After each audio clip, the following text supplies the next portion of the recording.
D'un dimanche à l'autre, le Racing 92 s'est ouvert les portes de deux demi-finales. Une semaine avant sa démonstration de force à Clermont, 17-28, qui lui a offert un ticket pour le dernier carré de la Champions Cup, il avait déjà pris une belle option sur celui du top 14. Le fil rouge des deux rencontres, une décision arbitrale en sa faveur qui l'a fait basculer du bon côté. À Gerland, c'était un lancer vraiment pas droit d'Olé AVI mais non sifflé par Monsieur Brousset dans le dernier quart d'heure qui avait été le point d'origine de l'essai de la gagne de Pat Lambie, 22-24, vidéo, l'action litigieuse qui envoie Clermont en vacances à Marcel Michelin, c'est une passe vers l'avant à un quart d'heure du terme de Dan Carter donnant l'essai à Marc Andreu qui a permis au ciel et blanc de passer en tête et fait plonger mentalement des jaunards dans le dur physiquement depuis déjà quelques minutes. Une action pourtant validée de façon assez invraisemblable par Wayne Barnes et son assistant vidéo.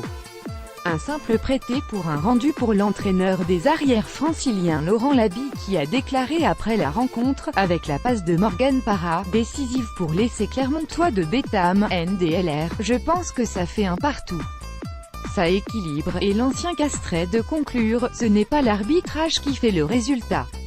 La victoire du duo Labie-Travers, un point que ne manqueront pas de contester les supporters clermontois, dont le souvenir de la demi-finale de top 14 perdue à Rennes en 2016 face à ces mêmes Racingmen, dans des circonstances litigieuses, demeure encore douloureux et vivace.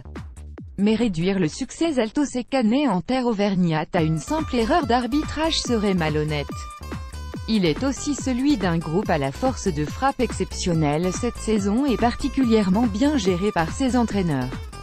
Nianga et Travers, Racing 92, icône sport à Lyon, Travers et Labie ont su trouver le bon dosage pour faire tourner quelques cadres, Nianga, Loret, Leroux, Carter, Zarzewski, tout en envoyant une équipe suffisamment compétitive pour l'emporter.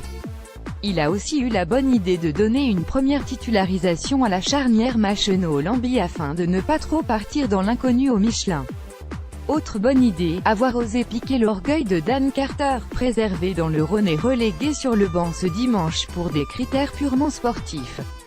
Et l'ancien All Black a montré plus de belles choses en 20 minutes dimanche que durant toutes ces dernières semaines.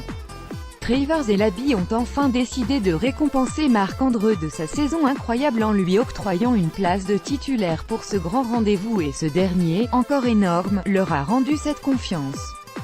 Tous les voyants sont au vert, le calendrier de fin de saison du Racing 92 est démentiel. Ces trois prochains rendez-vous, réception de Toulon, déplacement à Toulouse, réception du Munster, cette dernière se faisant au stade Chabandelmas de Bordeaux. Mais quel programme excitant pour les joueurs. La victoire au Loup leur donne par ailleurs droit à un joker, eux qui ont déjà remporté 2 des 4 matchs fixés par Laurent Labie dans son tableau de marche avant le derby francilien pour conserver leur deuxième place synonyme de demi-finale directe. Le Racing 92 n'a peut-être encore rien gagné cette saison mais il s'est donné en très peu de temps beaucoup de raisons d'y croire.